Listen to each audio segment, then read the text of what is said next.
You're welcome back. It's our very first show of 2017, and we're going to be switching gears now, talking actually entertainment. We're going to be reviewing 2016, sort of, and that will lead us into what we should be expecting in 2017. I have it with me. No, I don't think anybody's more worthy to be doing this. Osagi Alonge, editor Pulse Nigeria. Thanks for being here today. Thank you very much. I feel very humbled with the intro. Happy New Year. Thanks for being here How's today. the family? How are you doing? Everyone's fine, thank you. 2016.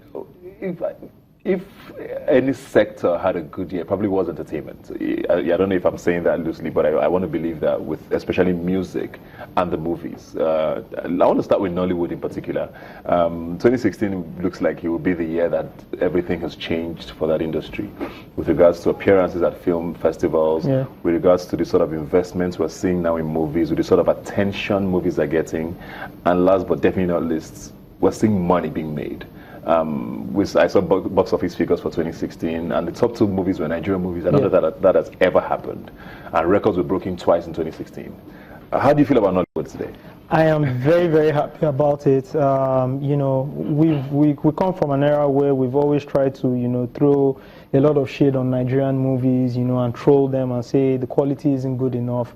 But I mean, this year we've seen that people do like Nigerian stories, and people go out to watch Nigerian stories. The clear example was where, people just left their homes to watch Nigerian movies at the cinemas, and, movies were sold out. It's quite interesting to see. So movies like The Wedding Party, AY's A Trip to Jamaica, sold out, making a lot of money. I think, just the exposure and people now recognizing that Nigerian movies are being watched by Nigerians and being loved by Nigerians. People talking about it on social media. Everywhere you go, you're talking to your friend, you're talking, oh, did you watch this movie? Did you watch that movie? Did you watch 76? Did you watch 93 Days? I think, the quality has improved, and that is why Nigerians love it now. Yeah. I saw a couple of people tweeting, actually sometime in the middle of last year, when AY was about to break the record again, before Wedding Party now broke his own record.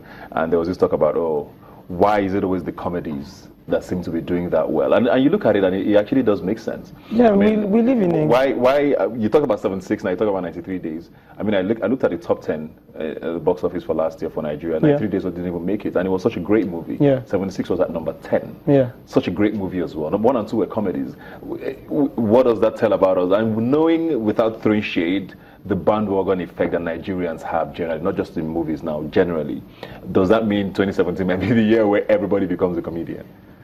Interesting. I think Nigerian comedy movies, or movies that tilt towards that whole comedic approach, do very well, is because Nigerians are we go through a lot in the country. The economy, the recession. Even though we're in denial about it, we just want to laugh when we go to the cinemas. 93 Days, like you said, is a brilliant movie. It didn't make the top 10, but a movie like AY's Trip to Jamaica did, because you're laughing from the beginning to the end. And you just want to be happy. You want to take your girlfriend there, you want to take your wife there, you want to take your friends there, and everybody just wants to have a nice time.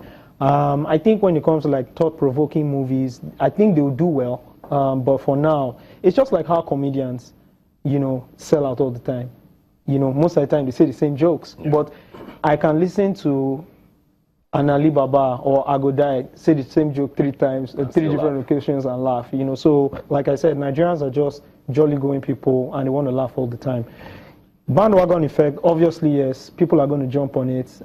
Some will try, some will fail.